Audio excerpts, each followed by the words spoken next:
need to take the headphones so to be able to hear me.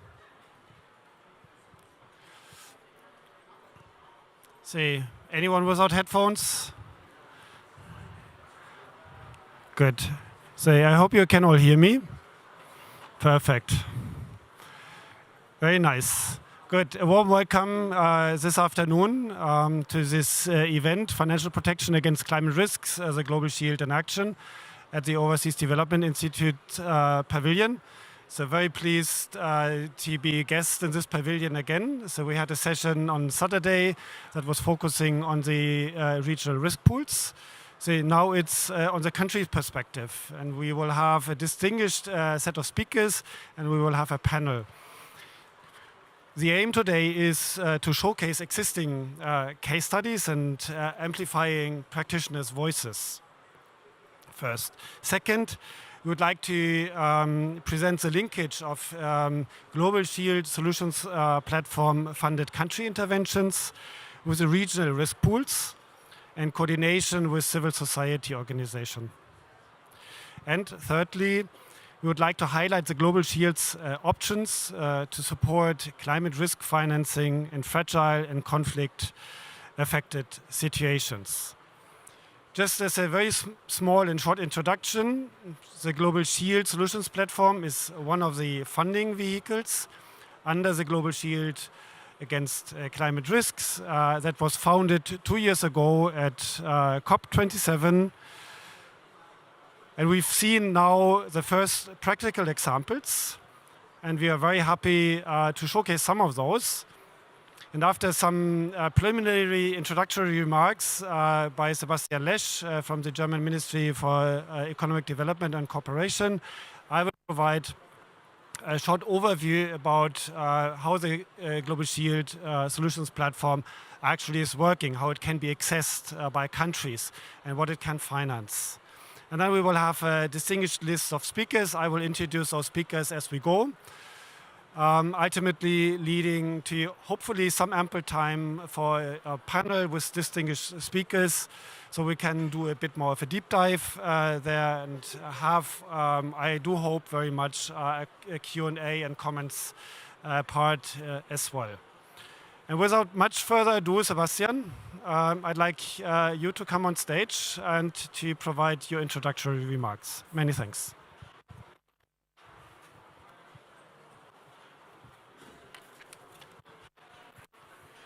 So, thank you very much. I was about to say good morning, but it's afternoon already. So good afternoon, everybody. Pleasure to welcome you here. Today's event is about an important milestone of the Global Shield Against Climate Risks, namely the support package for Ghana, as we call it, the success story of Ghana in the Global Shield.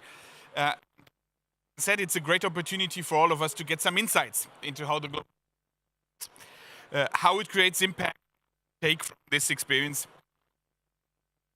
the evolving loss and möglichst weit oben anfassen. Möglichst weit oben, genau. Ja. Sonst da unten ist der Sender.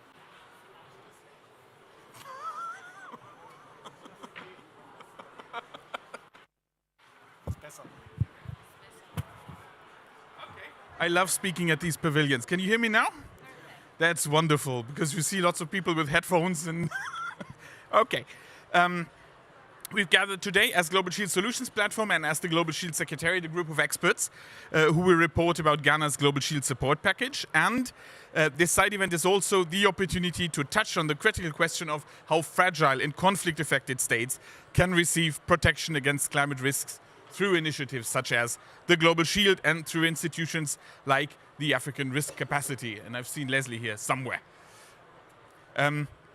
Before we hear more from the panelists, let me briefly remind us about 3 fundamental features of the Global Shield that outline how the initiative manages climate and disaster risk. Firstly, the Global Shield supports a paradigm shift from ex-post to ex-ante financing, and this cannot be overstressed enough.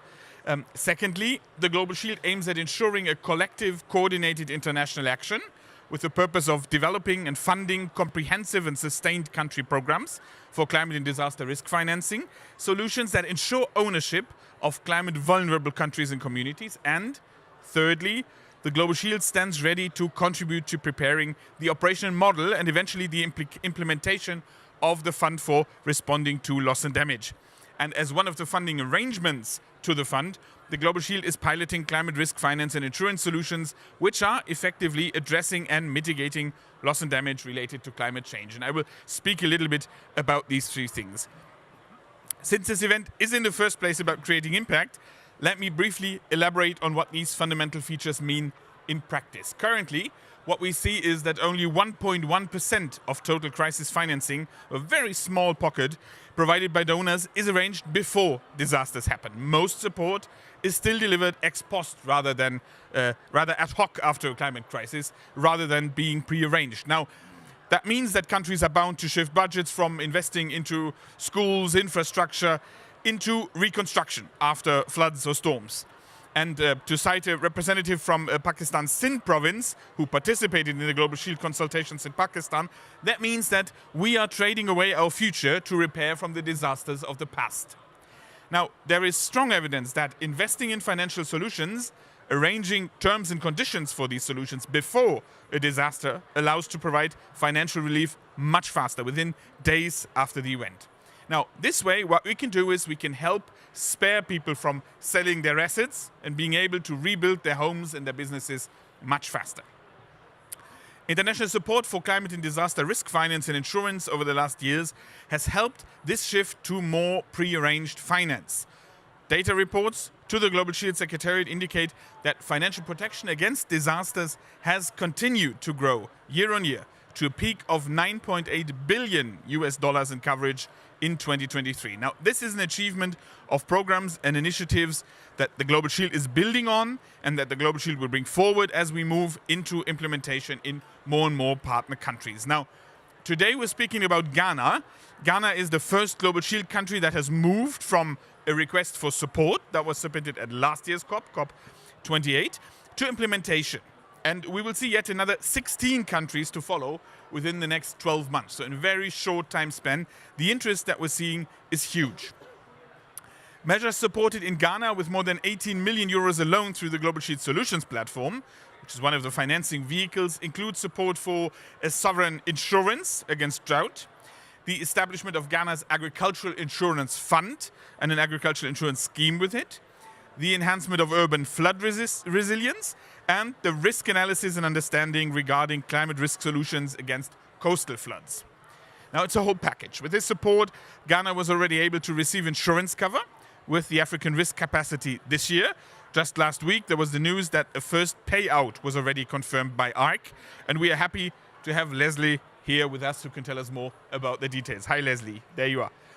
On the second feature, moving to a collective and coordinated action, I want to highlight some facts as well. Since the launch of the Global Shield, the initiative was able to bring together more than 10 donor countries, committing more than 350 million euros to the Global Shield. Now, we all agree that support to countries needs to be much more coordinated, leveraging existing programs, linking different efforts, giving partner countries one single entry point to receive funding.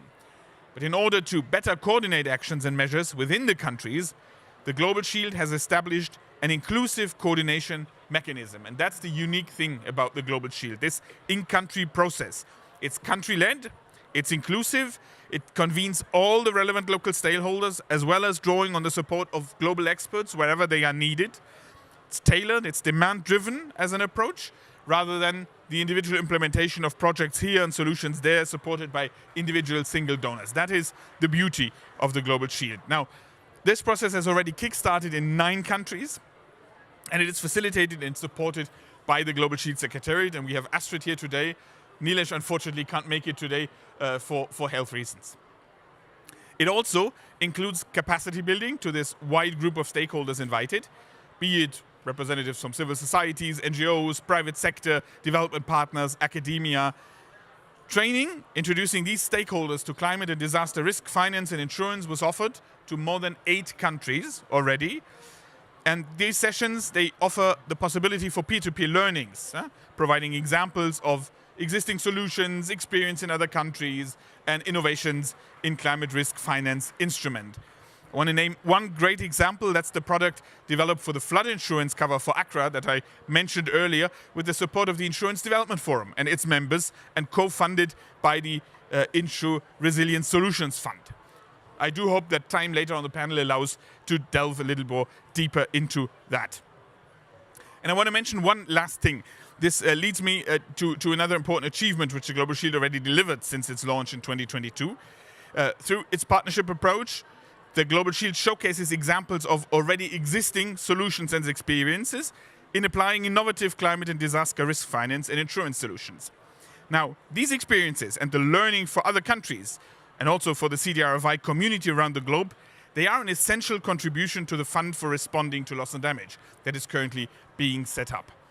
The details regarding the roles and the modalities of collaboration between the fund and the funding arrangements, they're yet to be established, and I can tell you as a board member, it's an interesting process to establish those. It will need some time.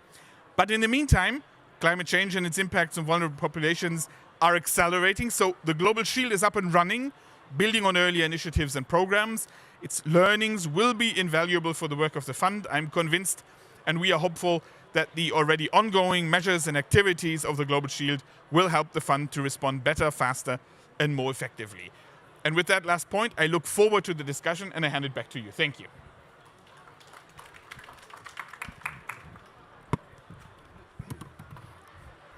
Thank you so much, Sebastian. I think that's it was a very comprehensive overview about what the Global Shield is and what the potential intertwinements with the Fund for Responding to Loss and Damage are. We are very curious about the outcomes going forward. The board meeting, the next board meeting, early December.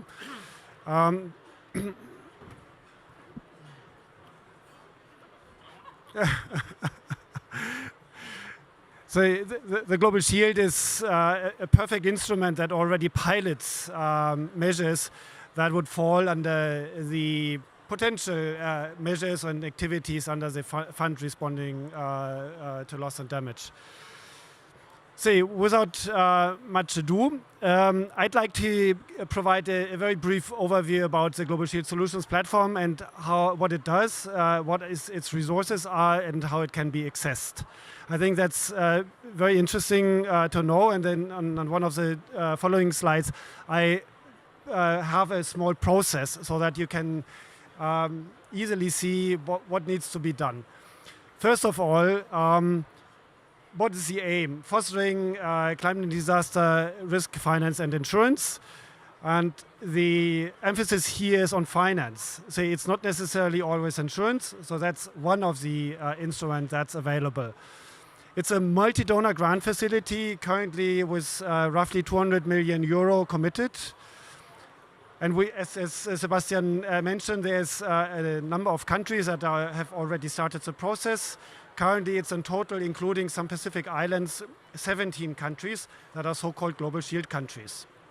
And you see, so with 200 million funding, so that's already something. But when you distribute it on a number of countries, okay, so then the number are not excessively high. But certainly, it's a very good start, piloting what could be done under the fund responding to loss and damage. And the support programs are very wide, have a very wide scope. Right? They can include macro, meso, and micro approaches, up to the request, the priorities of the respective country, because it's a country-led process. The Global Shield countries follow a process, I will come to that in a second, where they come to their priority list.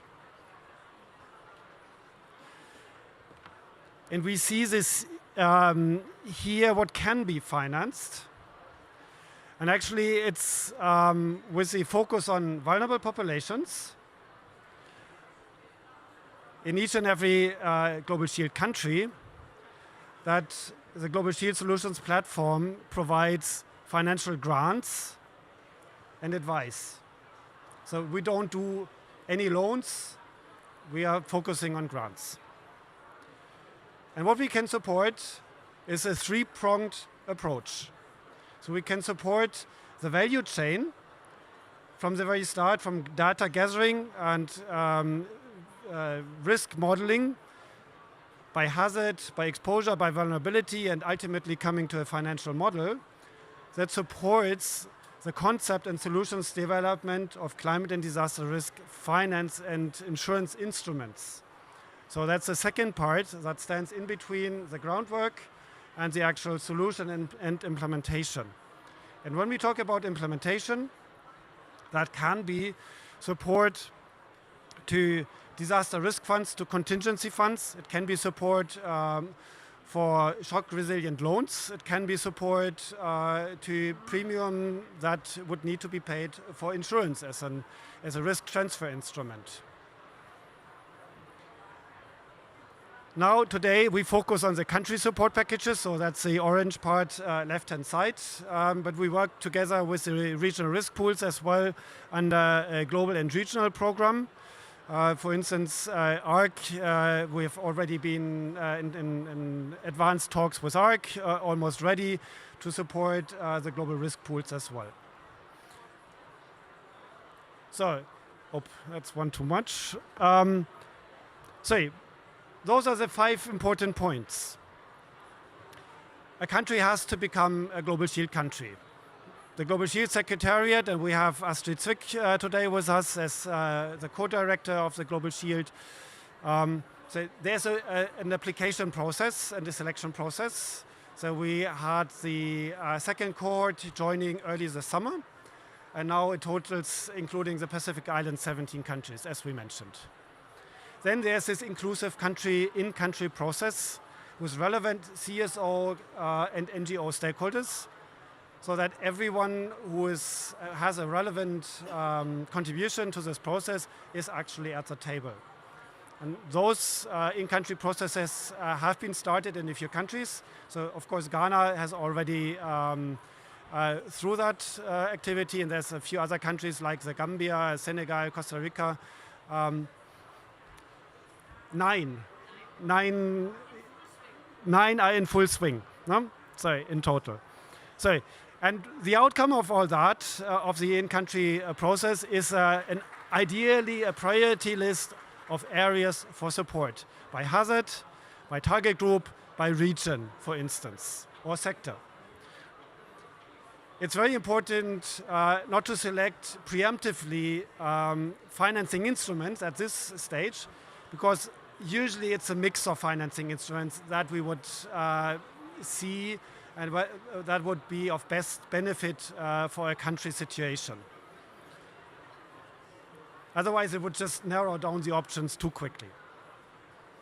And then the GSSP, the Global Shield Solutions Platform, will jointly with the country define a country support package. That's taken, so it's founded on the country request, on the country priority list. But the details will be discussed at that stage. And then, so if that was agreed, then the Global Shield Solutions Platform starts, depending on the respective requests, as a default, a competitive approach with the industry, with private sector, with NGOs, with CSOs, with academia, for best fit solutions. Meaning that we find on the market the best solution for the respective country situation. And in an ideal world, we see consortia formed that fit for addressing vulnerable populations in the best way possible.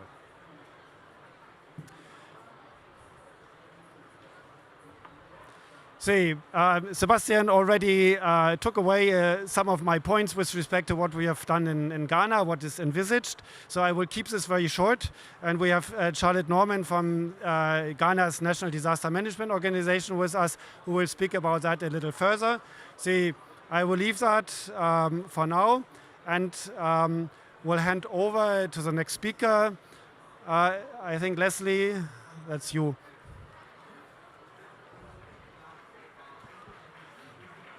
So Leslie is the CEO of ARC Limited, speaking on behalf of ARC Group. And you have been involved in Ghana, for instance, with the drought cover that you provided.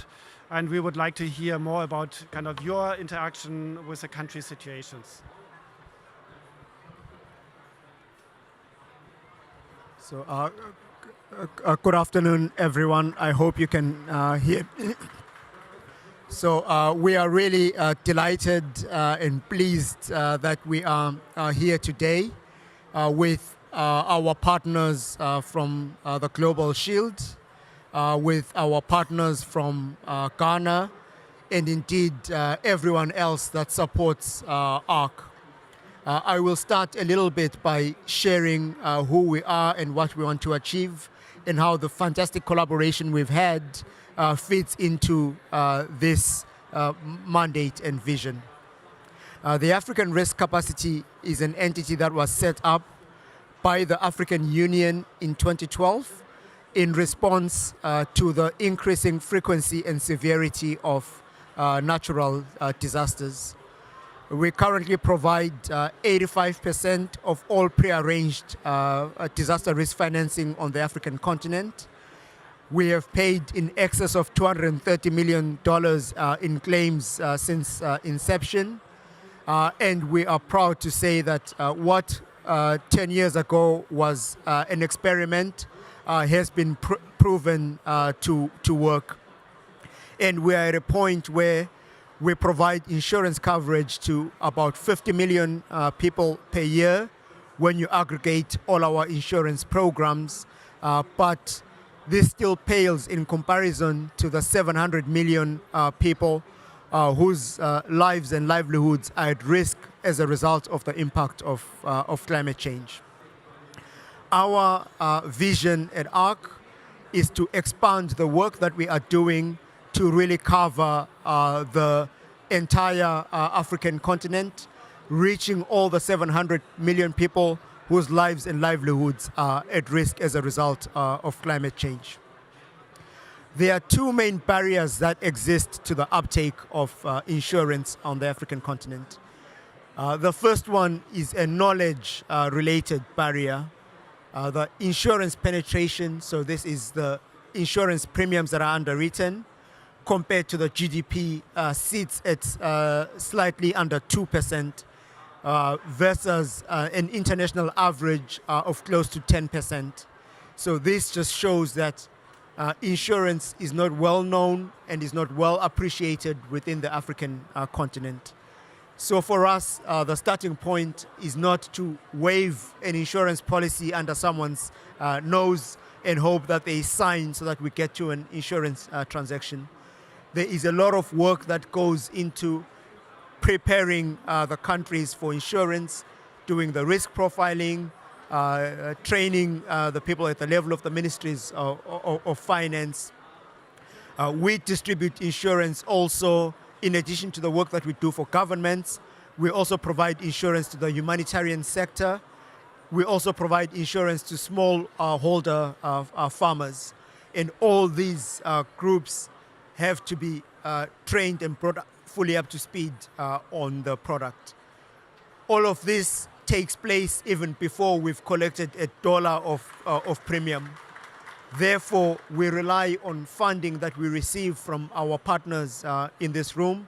And I see a number of them, the European Union, AFD, the Global Shield, amongst many others. Then they help us with all the preparatory work that we do. And of course, we've been working with Ghana for a very long time just to get them really up to speed and to a point where they are ready to utilize the insurance solution. I did mention two barriers, so I will move on to the second barrier. The second barrier is around financing. At the country level, the payment of insurance premiums competes against other national priorities, putting books in the schools, medicines in the hospitals, critical infrastructure that has to be built. So the countries do not always have fiscal space to pay for insurance premiums. You then couple this with the fact that insurance, as I mentioned earlier, is not a product that is well known or well appreciated. So we rely on premium subsidies to lower the ticket price for buying insurance so that countries are more become more familiar with the insurance product. And generally from our experience, what we find is that once a country has had a claim paid, then they are more willing to spend part of their own hard-earned money on insurance. So it helps then with the virtuous cycle. And I'm delighted to say that then the Global Shield not only helped us with the preparatory phase of working with the country, but also contributed to the payment of insurance premiums, which was key to getting Ghana to be involved. I would also be amiss not to mention the tremendous support that we received from our colleagues from Ghana, who I'm sure will have an opportunity to share as well. So this close collaboration with the Global Shield helped us to unlock the two barriers on the knowledge of insurance, building the insurance knowledge and insurance culture, as well as the financing of premiums. Also, if I take just a few more minutes to maybe enlarge the conversation beyond Ghana and say that given the fact that we have something that has worked, something where we have learned the lessons, we would like to expand the collaboration with the Global Shield into the other Global Shield countries. We had a meeting in London in September of all the countries that are buying insurance from ARC.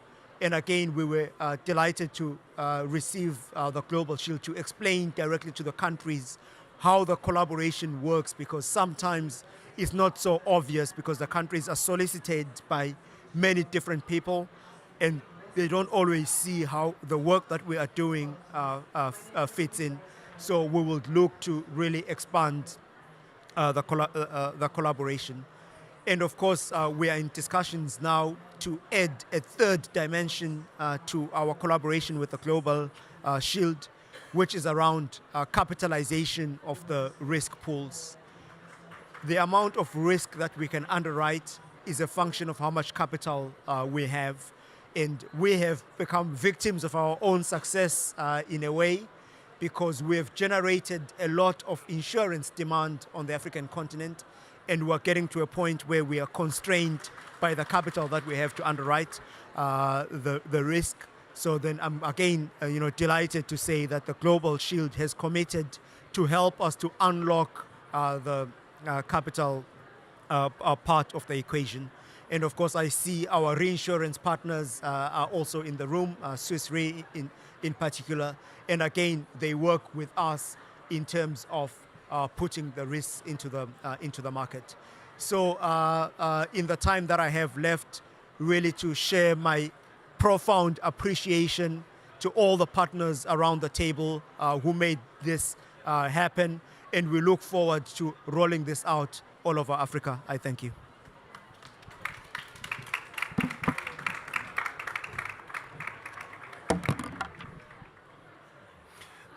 Thank you so much, Leslie. Very good overview and about the challenges and the achievements. I think that's so great. And we do hope to collaborate further and to strengthen the regional risk pools for the benefit of the countries. Without much further ado, I'm very happy to have Abdul Rahman Samov with us, Debt Management Advisor of the Ministry of Finance of Somalia. Please, over to you.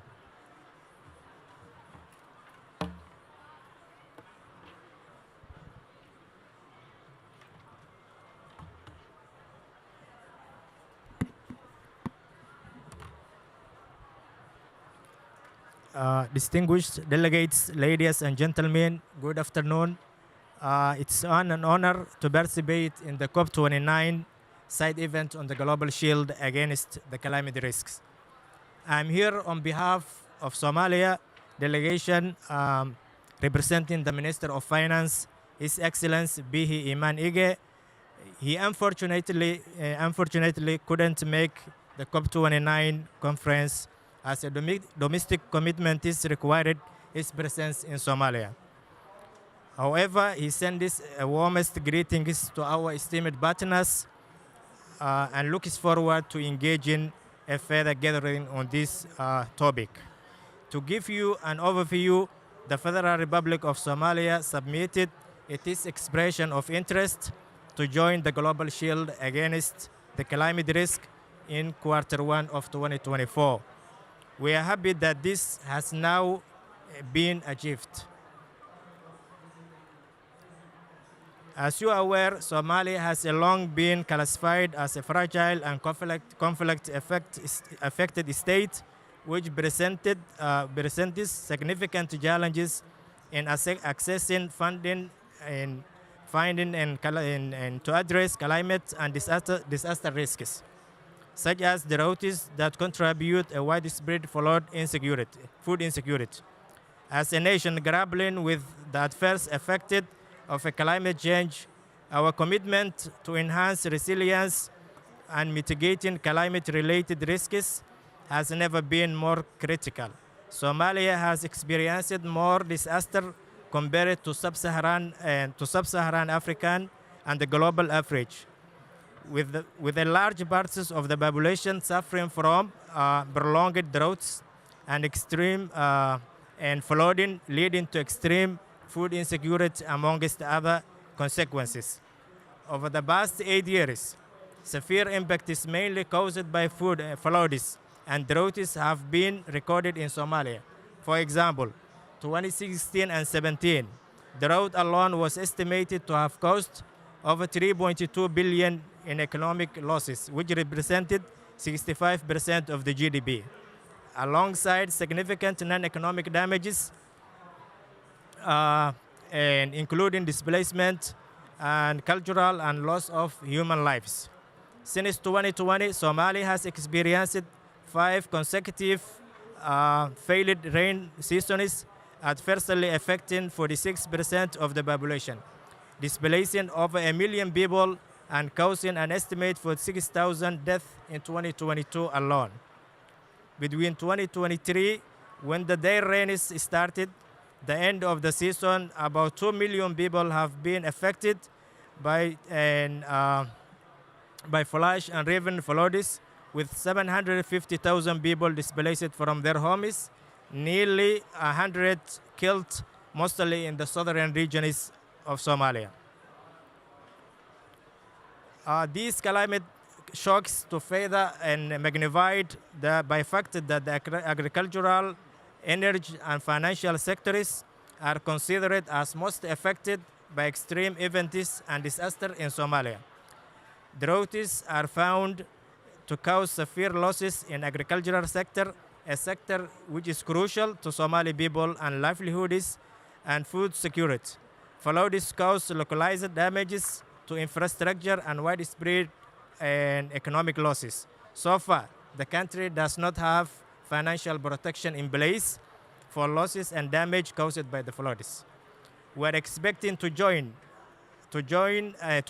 even more clarity on the actual impacts and the affected sectors when conducting the gap analysis under the Global Shield next year, and to be able to identify solutions that help us in responding and existing protection gaps. The recently experienced extreme rainfalls have destroyed important critical infrastructure in the country, including bridges, residential areas, and recovery resource intensive. And the mobilization to access climate finance and investment is related critical in responding to Somalia's climate challenges. On the other hand, Somalia is a member of the African Risk Capacity and has purchased protection mainly for drought. Thanks to AR, it has been possible to extend coverage to protect more people. More precisely, in 2023, 3.5 million people were protected at the sovereign level. Despite this, Somalia does not have adequate protection at this stage. To provide an illustration, let me state that the macro and micro level and access to our availability to adequate instruments is also limited through the anticipatory action and early warning interventions. We are hoping that to be able to scale up and protection against floods. We are causing to more damage year by year. Notably, majority of the donor funding provided to Somalia is through humanitarian and focused on post-event action. In contrast, climate-related requirements are estimated to 2.8 billion annually as outlined in the revised NDC. Through the Global Shield in a country process, Somalia's climate finance needs and regarding climate disaster and risk finance insurance will be assessed comprehensively, and we hope that existing financial protection gaps and across the country will be identified. We are aware of key of hazards that affected across of the country will be identified. We are aware of that key hazards affected society and the economy, and we eager also to identify gaps and potential in the future. This layer, the protection and insurance, and that enables a quick response after disaster strike. The way that enables the long-term strategic investment in a times and heightening risks. I don't want to take much time, and I conclude here my talks, and I thank you all. Thank you.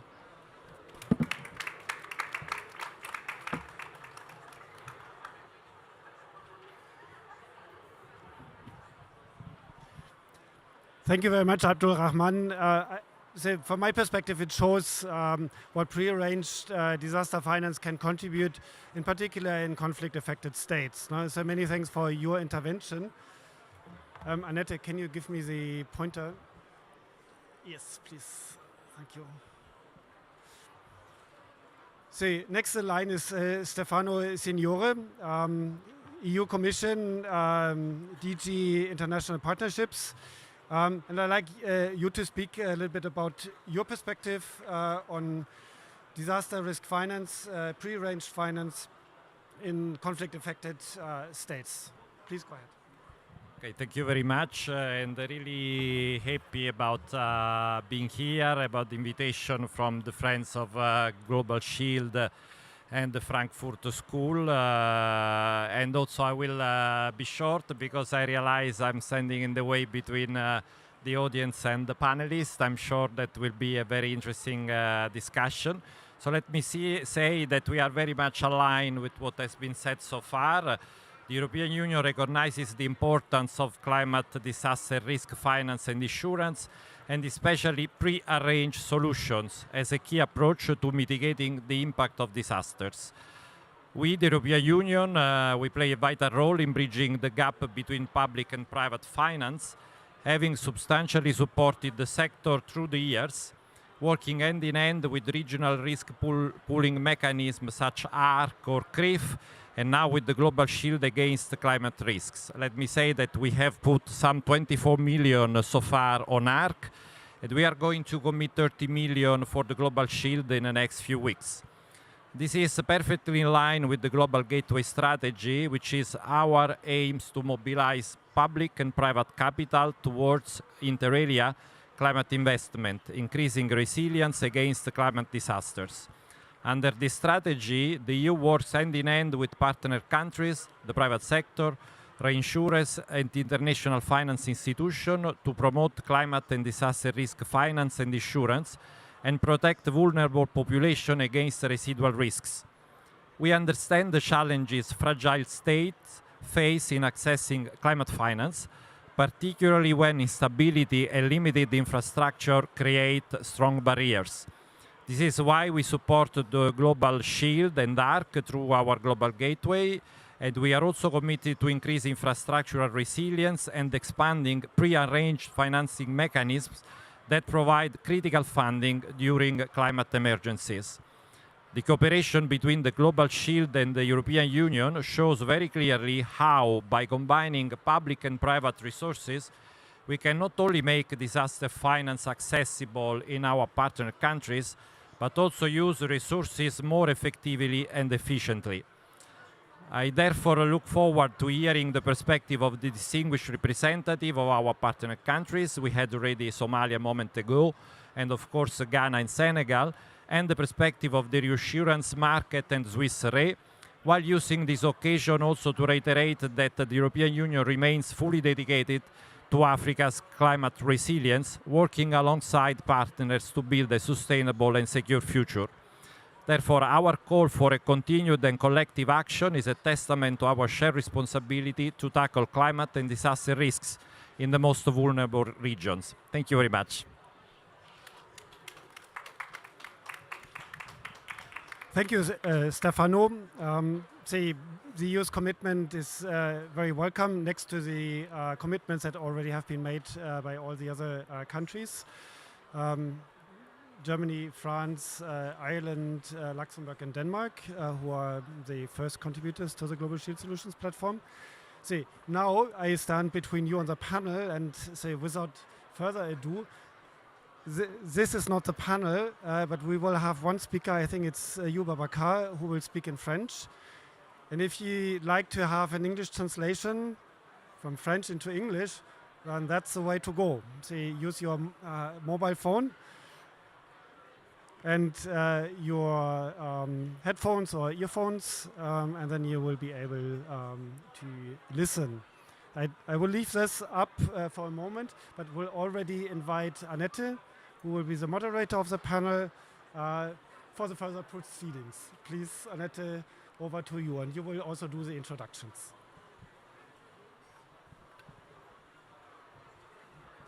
So thank you very much. First of all, for already all the speakers that have already introduced some of the work of the Global Shield and the Global Shield Solutions platform. Just briefly, my name is Annette Detken. I'm heading the Global Shield Solutions platform, one financing vehicle under the Global Shield. And I'm really honored to moderate today's panel, where we would invite actually 5 panelists on the stage, and I'm very happy. So we were convinced that we would like to dedicate enough time for you to hear about the experience in countries that are already benefiting from the Global Shield support, but also countries that shall now, moving forward, benefit and receive funding from the Global Shield Solutions platform. And therefore, let me now introduce the panelists. I'm very happy to invite Charlotte Norman. Charlotte is Director for Climate Change Adaptation and Risk Reduction at the National Disaster Management Organization in Ghana. Please come here, join us here. Our second panelist is Monsieur Babacar Diouf. I'm happy to have you with us, Technical Advisor to the Director General of Budget at the Ministry of Finance and Budget in Senegal. We will have Leslie with us from ARC Limited. Thank you again, Leslie, for joining.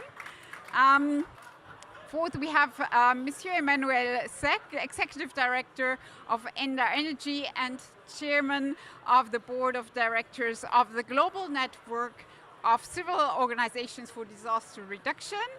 And the gentleman will be framed by a second lady. I'm really happy to have with us Veronica Scotti, Chairperson of Public Sector Solutions at Swiss Re. So having this distinguished panel here, I would like to moderate, but please, if you have questions in between, I think this should be an interactive exchange here, and also an opportunity for you to learn exactly what can it actually mean for me, for my organization, my country, receiving support from the Global Shield. And with this, I think it would be great to introduce already with questions to you, Charlotte. As working in Ghana, being actually the first country being supported and leading the National Disaster Management Organization, being a key actually implementer and supporting affected populations after floods, after drought. Now, Ghana decided to take a cover of the African risk capacity here with Leslie. What do you expect is now the concrete benefit for NATMO as a key entity supporting disaster relief and in the end also the benefit for affected families.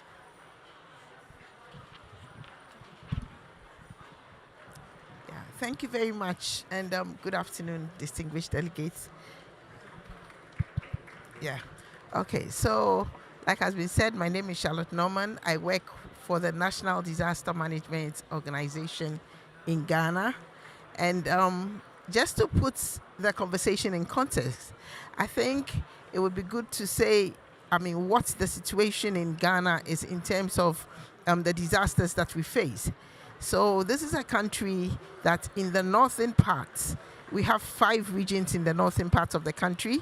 And in these parts, there is drought, long dry spells that we experience.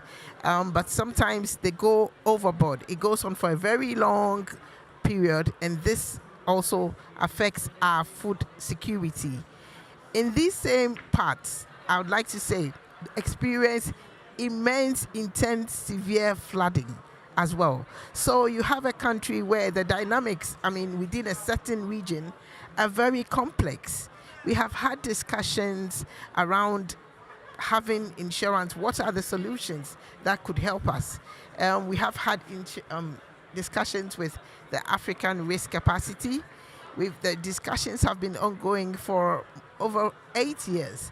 And it's not because we do not know or we do not understand the usefulness, but we have a country where we are challenged also with so many other things. It makes it difficult for the government to kind of prioritize at a certain level, at a certain scale, what we should go into insurance.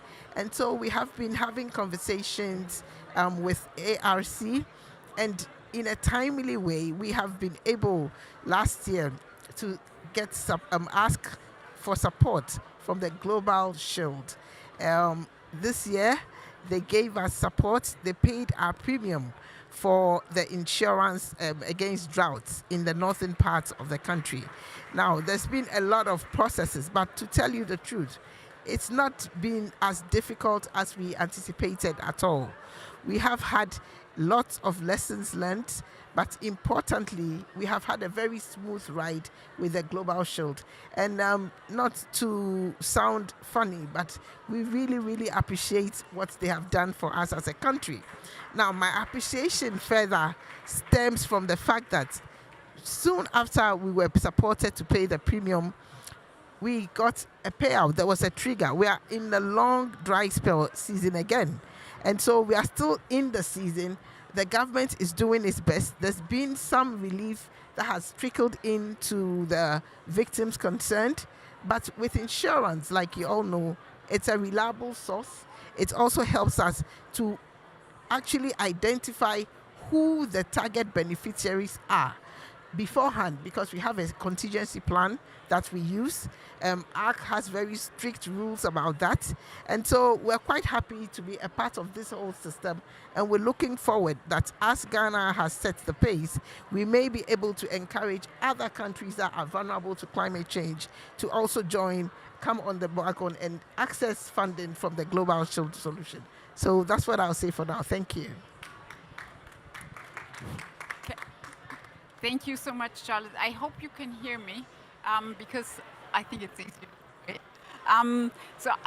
Charlotte, thanks so much for your contribution, especially what you have mentioned is with the support of the Global Shield, it's not only only premium product, it's actually, and I'm really looking forward to also give support to build local capacities, to work on the contingency plans so that also institutionally the country benefits in order to then ensure that the support, the financial resources benefit the population. And therefore we might so on together with you in the case of flood. But at this point, let me maybe address Mr. Diouf. Now, we heard about example in Ghana, and we know that also Senegal, you are suffering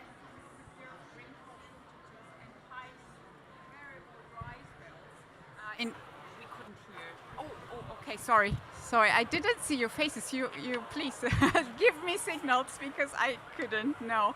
So having the experience with similar hazards and similar challenges facing climate change in Senegal, how do you currently actually manage drought risk in Senegal? Merci beaucoup. Je voudrais d'abord remercier tous les panélistes, d'abord les collègues qui sont là, mais remercier aussi Global Shield pour cette initiative. Je pense que je vais d'abord dire deux choses. Le Sénégal n'a pas encore bénéficié d'une demande au niveau de Global Shield. L'invite du Ghana est une invite que nous prenons à 2 mains. Je voudrais juste rappeler qu'on est exposé, nous, de 2000 à 2000, je pense 22, nous sommes sur 28 catastrophes naturelles. Les collègues de la CNAS sont là, ils vont peut-être revenir dans le panel. Mais c'est dire qu'on est exposé, mais nos populations aussi sont exposées. Mais ces catastrophes naturelles ont un impact direct sur notre budget. Je pense que si on doit faire peut-être une estimation, c'est 1,5 du PIB en 2022. Ce qui est énorme, ce qui sape nos efforts en termes de développement. Maintenant, nous sommes sur cette initiative-là. C'est vrai que nous avons des outils sur lesquels nous nous basons. L'un des outils, c'est peut-être des outils budgétaires. À chaque fois que nous élaborons nos budgets, nous essayons sur nos propres moyens d'avoir des lignes budgétaires pour faire face à cela. Nous avons des crédits de contingence, nous avons aussi des fonds de contingence.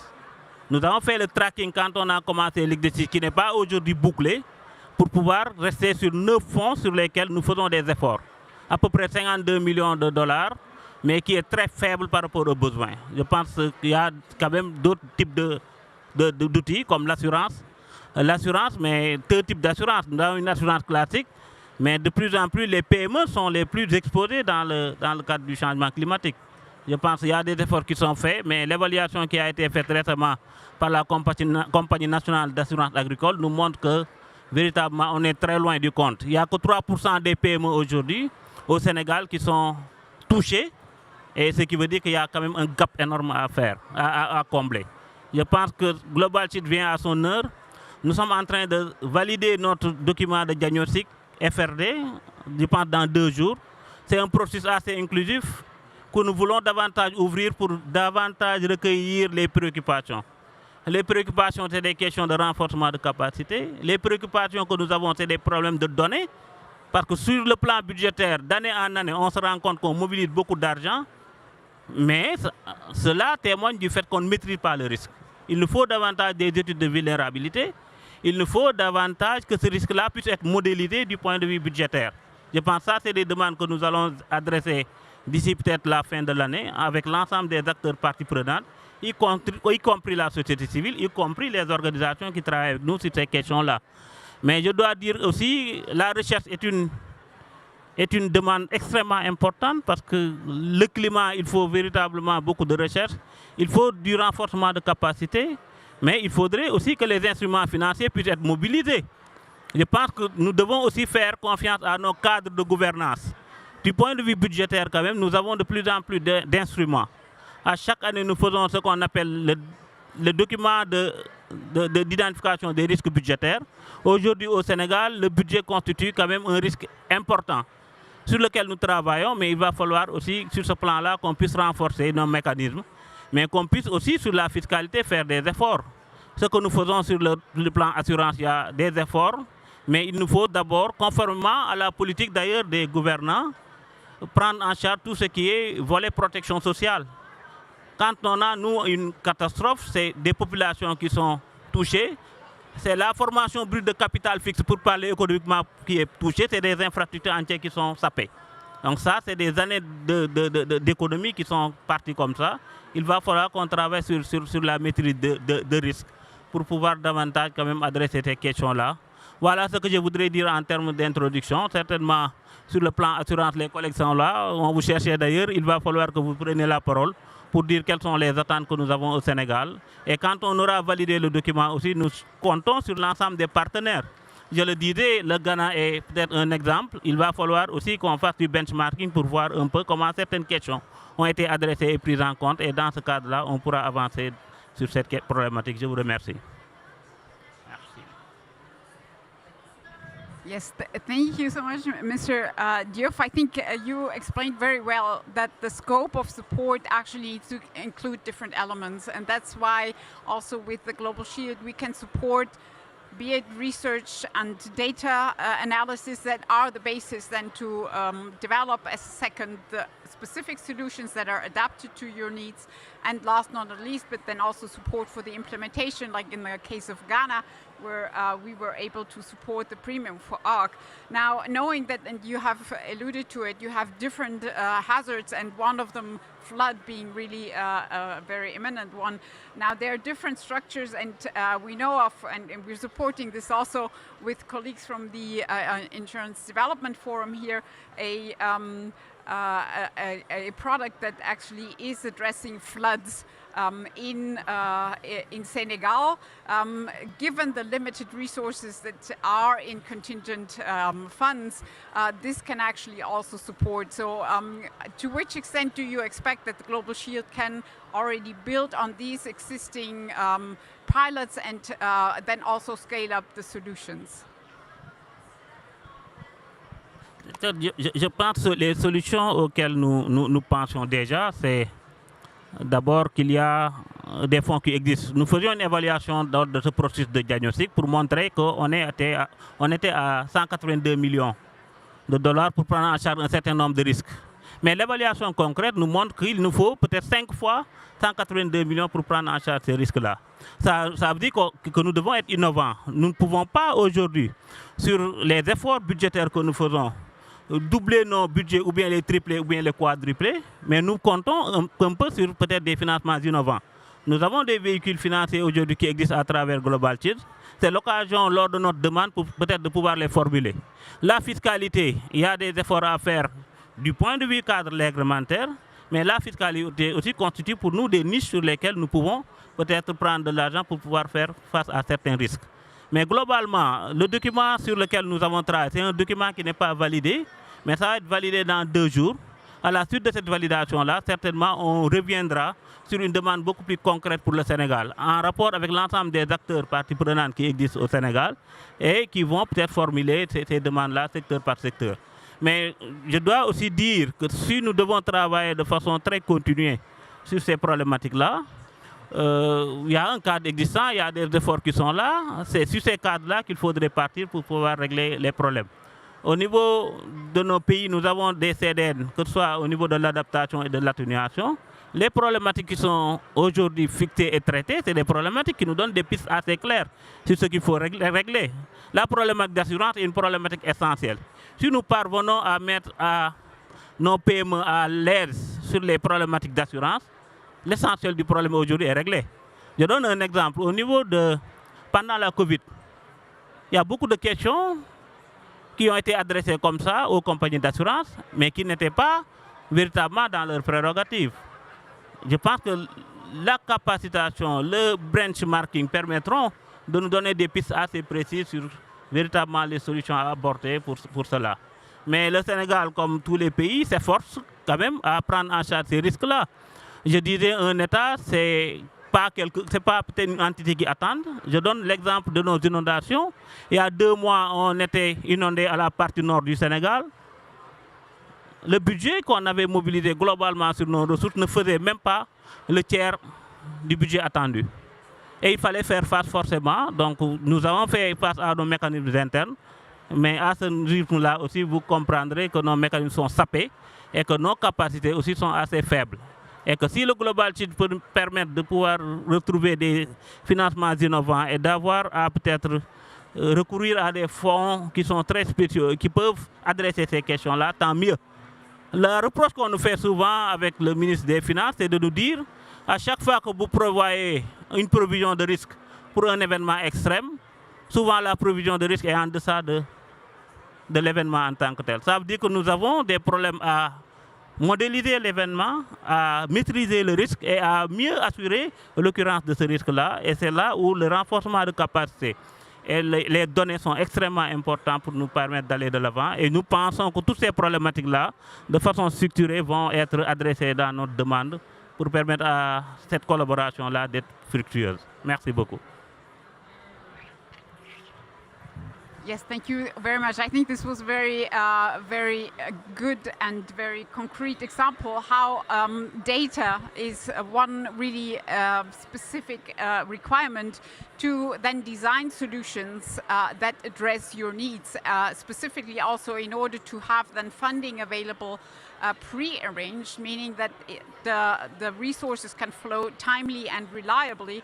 And these are aspects that are key also for you, Leslie, in developing solutions. Now, to which extent is it important to have these kind of resources for the specific adjustment and calibration for products for countries? So for me, I think the starting point for disaster risk financing is always having a view on risk layering. We are talking about insurance today, but insurance is by no means the only instrument.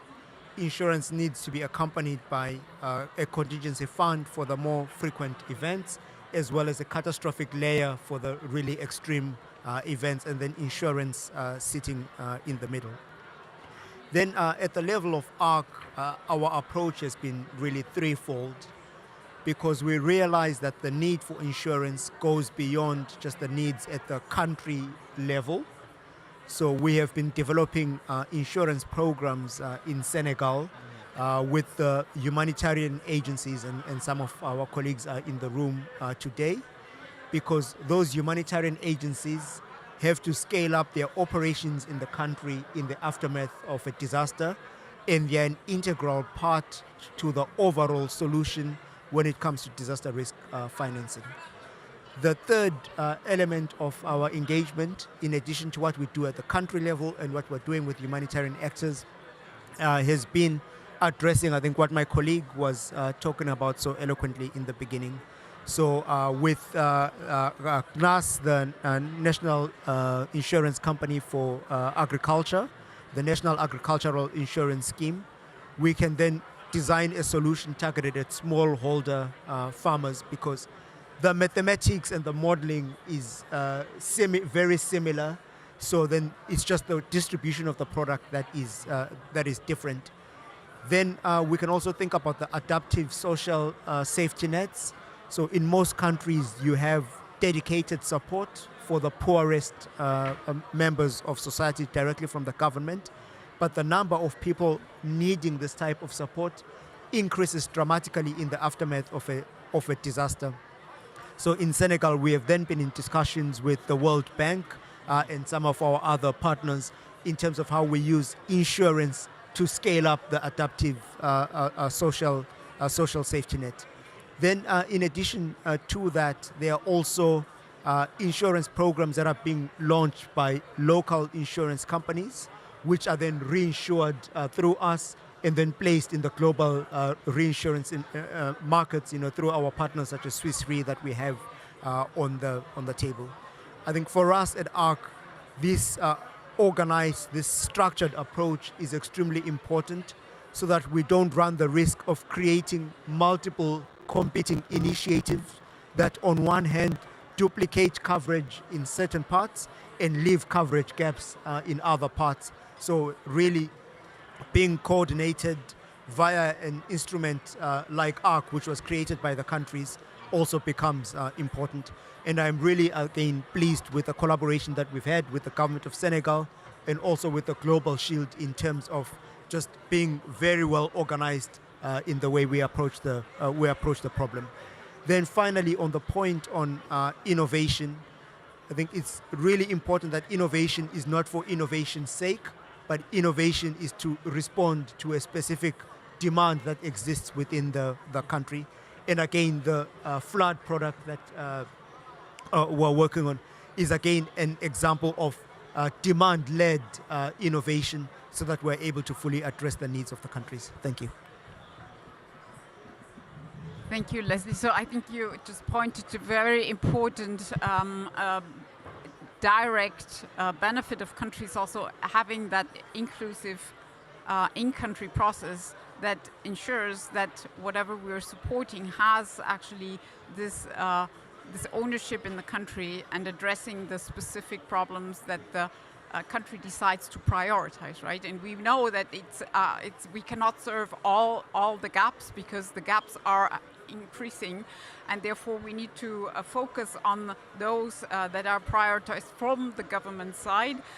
But it also implies what we have heard from Senegal, but also seen in Ghana, that affordability is also an issue, right? And so for you, Leslie, just how do you strike the balance between the costs, the risks that are actually now analyzed and that the country is facing, with the necessary coverage that would be needed to actually provide financial protection? So affordability is really a critical point. As I had mentioned in my opening remarks, that it's one of the structural barriers to the access of insurance. So our approach at ARC has been threefold, right? Because we also need to ensure the financial sustainability of the mechanism. So the first one is around building diversification. So what we mean by this is, while on the African continent there is something happening that is climate disaster related, it's not happening everywhere, every time. Meaning that if you have enough countries, enough humanitarian agencies, enough local insurers participating in the insurance program, the premiums that you collect from the regions where they have no claims will be enough to pay for the claims in the regions where they occur. One of the challenges that we face at ARC is that we don't have enough countries participating, so we end up with concentrations of risk in certain regions. And of course, when a disaster happens, then it affects all the countries in the region. So it's really important that we address this question of geographical diversification. In addition to geographical diversification, it's also diversification across perils or risks. In the country where there is a drought one year, it's unlikely that you will pay flood claims. So some of the premiums that you've collected on flood can then be used to pay for the drought claim. So you lower the risk structurally by being more diversified.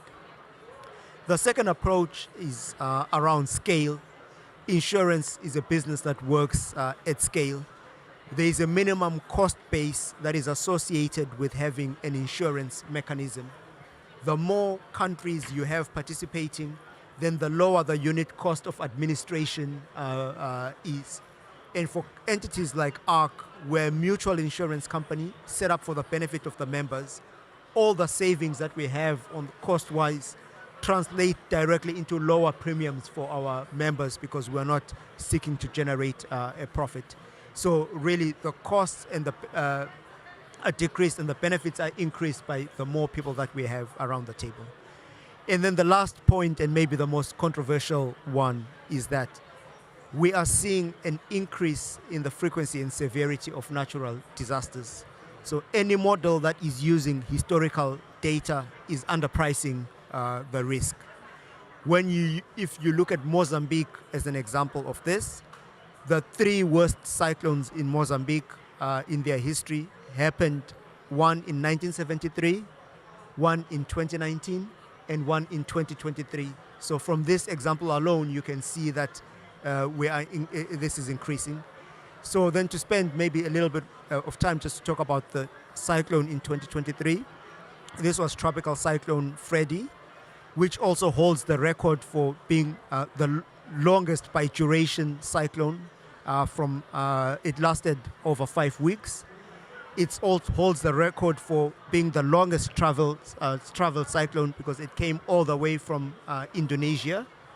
It also holds the record for being the most intense tropical cyclone that has ever been recorded. So we can already anticipate that in the future it's going to be worse. So when we take into account our pricing of the insurance products, we have to build this into the financial model. Otherwise, we will not be financially sustainable. But of course, we cannot raise prices as the only mechanism, right? Because we cannot increase the prices as the only solution. I think insurance has to be then coupled with other investments into adaptation as well, because if the price is too high, then of course will be uninsurable, and an economy that is uninsurable is uninvestable, as Mia Motley so eloquently put it. So for us, then, it's looking at the pricing to ensure financial sustainability. It's getting more countries to be involved. It's also then being more diversified by product and building scale.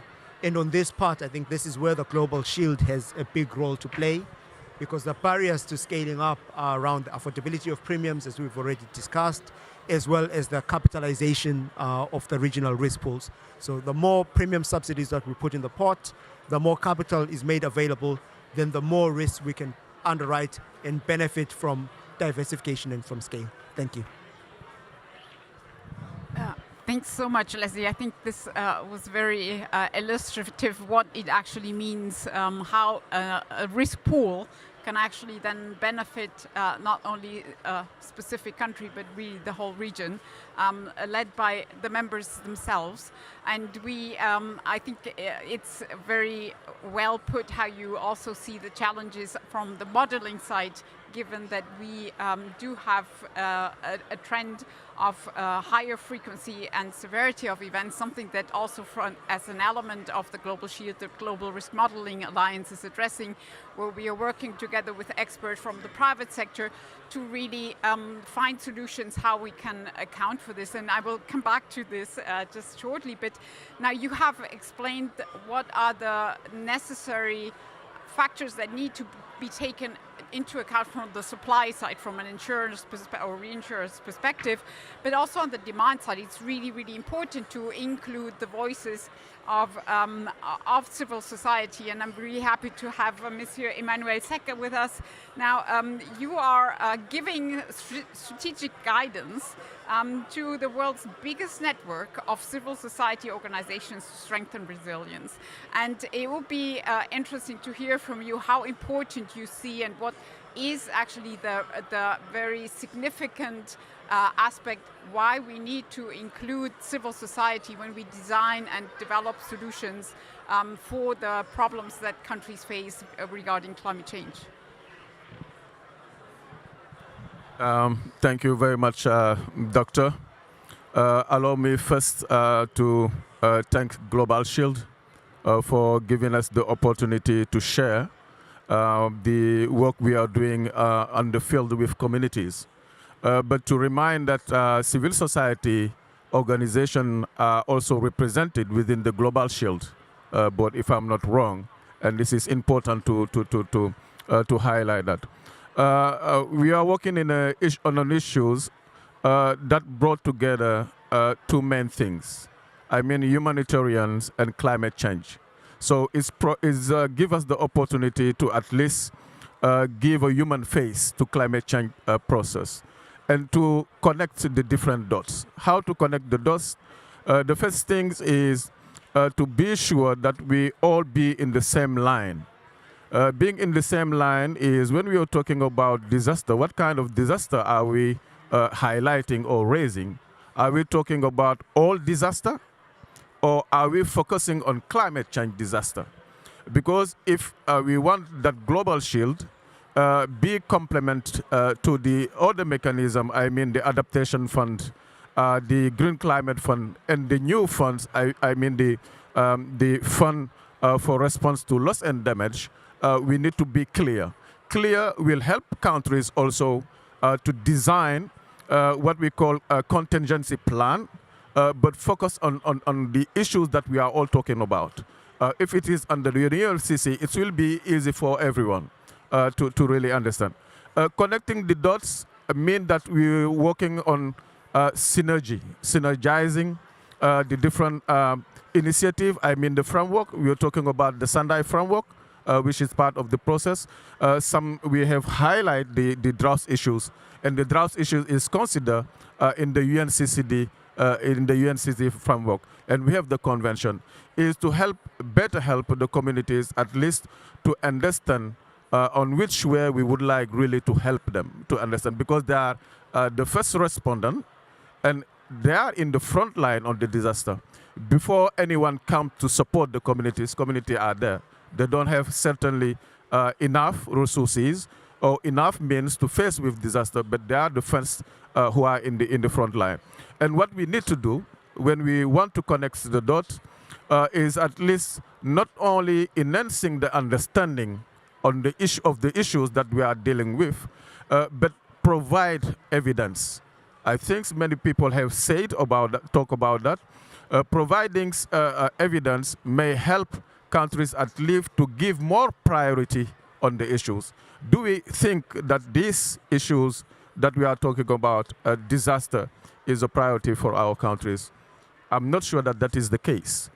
So this said, we as civil society, what we were trying to do on these issues is also to enhance the dialogue amongst the different stakeholders. For example, the national insurance company here is represented, but if you ask them, many farmers or those who are at the local level are not sometimes willing to pay for insurance, because the understanding they have on the insurance is when, for example, you pay insurance for car, there is no return.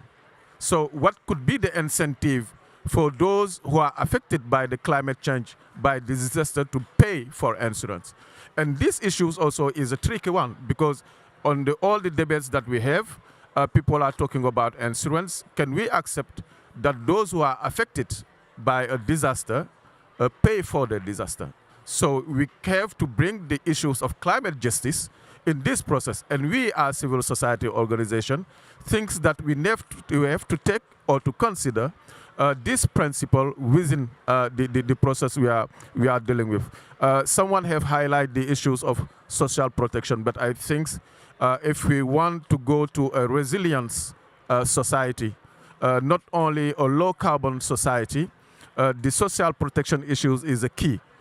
If you look at, you go through the recent report of the ILO, I mean the International Labour Organization, it is said that in the 20 countries most vulnerable of the world, 90% of the people do not have access to any forms of social protection. This means 360 million of people. So how can we deal with climate change without considering all these issues? And I think our civil society organization representing the Global Network on Disaster Risk, but also an initiative that was supported by German government, which is the multi-actors partnership on climate and disaster risk finance and insurance. There are many of civil society organizations who are doing this work of sensitization at the country level, trying to connect the private sector, I mean the insurance company, with the beneficiaries, but also providing information and also evidence to allow at least that we come with a contingency plan or response plan related to disaster. Thank you very much, Mr. Seck, for this comprehensive answer. I think what you have alluded to is very important, that's at the heart of the Global Shield. It's an inclusive process in order to hear actually what are the needs, but then also sharing experience, right? Sharing experience across the countries. And so for Leslie, it might hurt now ARC having a payout, but I think to an extent we can also be glad that Ghana has now also seen these are instruments that exist and then can actually be applied directly and have an impact on the affected population. But that also means people need to understand. So we do actually share these cases and products, solutions that are provided.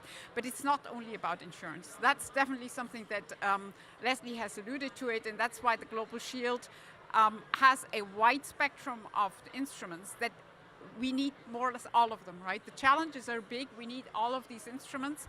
And the Global Shield Solutions Platform is then entering, after the request is actually submitted, is entering a dialogue with the country to identify what is the best solution adapted to the specific needs that are prioritized from the countryside. And we have seen also now, just earlier Leslie has explained, right? Veronica, the challenges also for the insurance sector. How do we address these challenges of climate change? And one of them is we see a higher frequency and severity depending on what the data sources are, also limited data in these countries. What is actually the way how Swiss Re is actually calibrating its business model so that it aligns with climate change and addresses and makes sure that the products actually address these risks? Thanks. Thank you, Annette, and I want to also thank Carsten and Astrid for having been incredible partners of the Insurance Development Forum, and of course, Swiss Re being a founding member and a very active participant to this day. We've really seen the benefit of this very inclusive dialogue you referred to. So just maybe allow me to touch on some quick points that I think from an industry perspective, and they're very complementing what we've heard so far.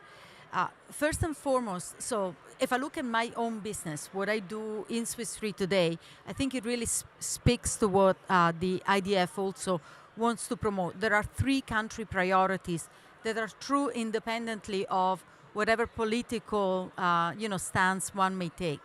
Protecting populations, achieve fiscal resilience, and help economic development towards sustainable economic models, right? Everywhere around the world, these are going to be the priorities.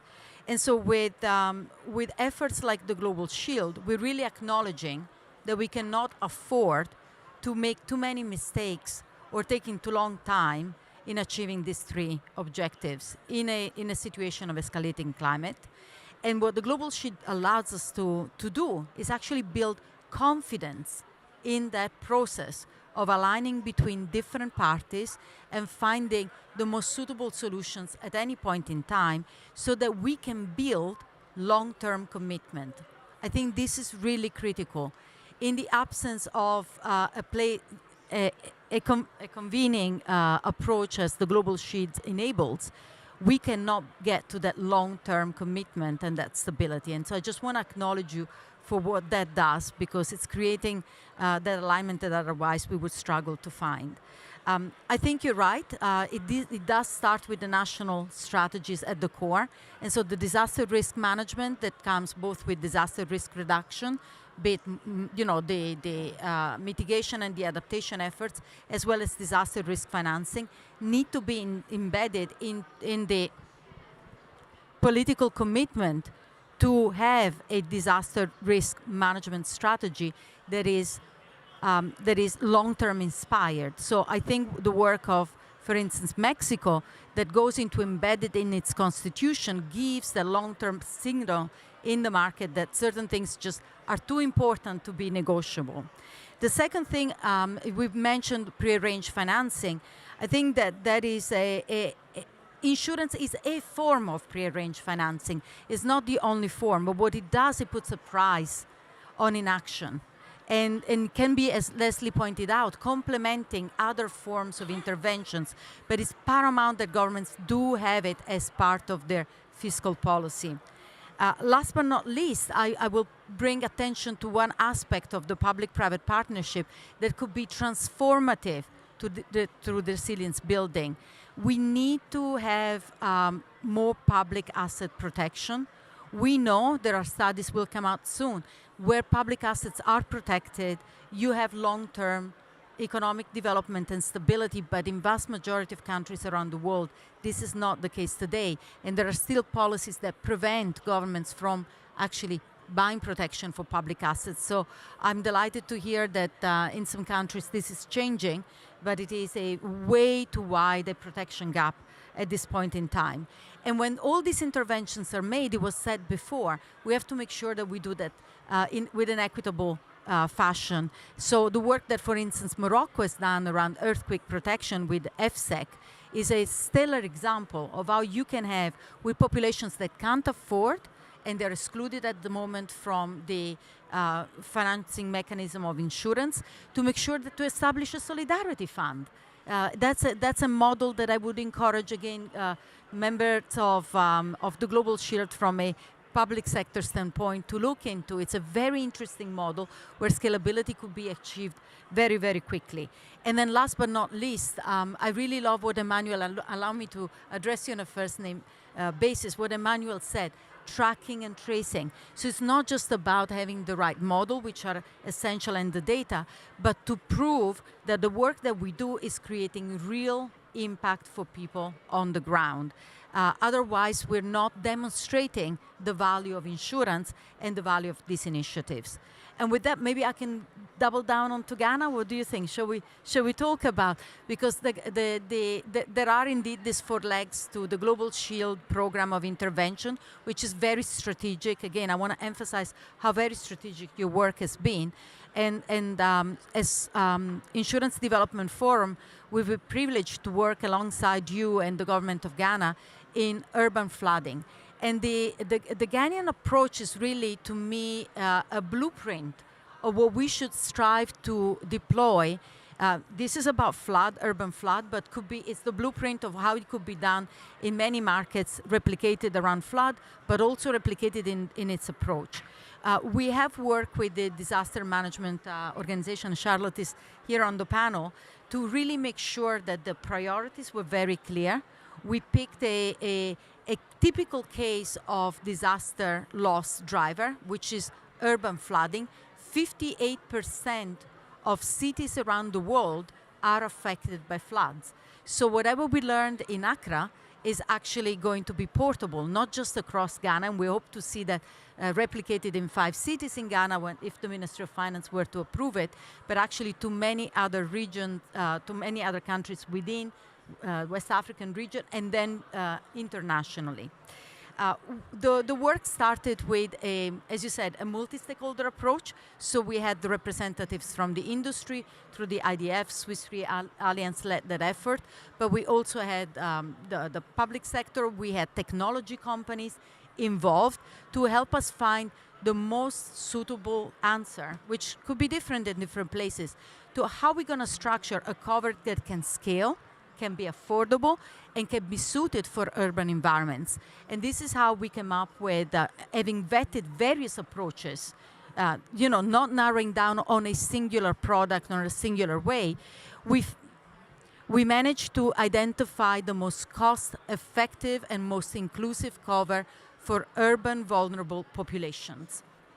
That's a radar-based solution on satellites, and that's where the partnership with technology companies really made a scale-up possible quickly. Sorry, I'm hearing, I don't know if you can hear me properly. Okay, I'm hearing a lot of echo. And through that solution, we also managed to ensure that scalability was at the core.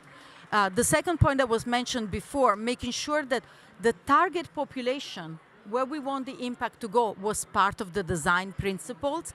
That was extremely important.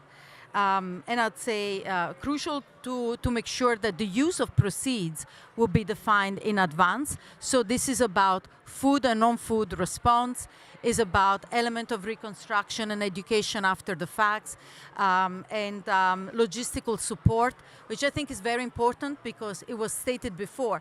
What is this being used for? Let's make sure that when we then deploy, we can deploy as fast as possible. And then third, but not least important, to make sure that the price and the intervention will be well calibrated within a series of interventions. Sorry. Oh, it's disturbing.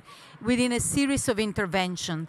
So this cover is designed to protect between 1 in 10 and 1 in 20 years event, to have a price point that is affordable, to have a limit that is addressing exactly these particular target areas, and it is both financeable by the government. We understand there will be a co-participation, but most critically, we know that the Insure Resilience Fund is willing to support, also through the Global Shield, with financing of the program over a number of years. So we really hope that now that the product is ready to go, that we can see it reach the market and the population targeted.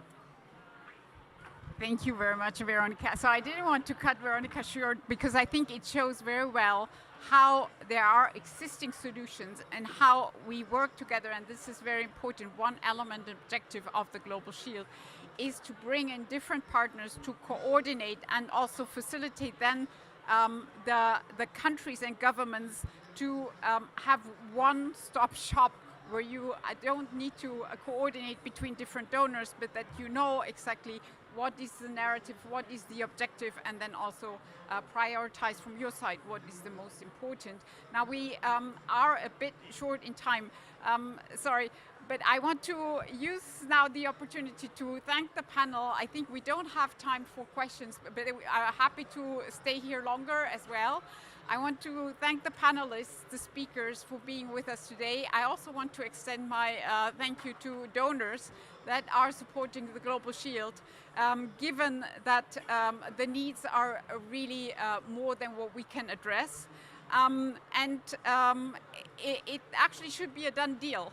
So the United Nations Office, just to share with you, the United Nations Office for Disaster Risk Reduction estimates that $1 invested in resilience and risk reduction saves up to $15 in post-disaster relief. So this is something where we think this is a strong argument to give countries access to pre-arranged finance, and this is more than just a product, it's solutions that we already test, where countries can make first experience.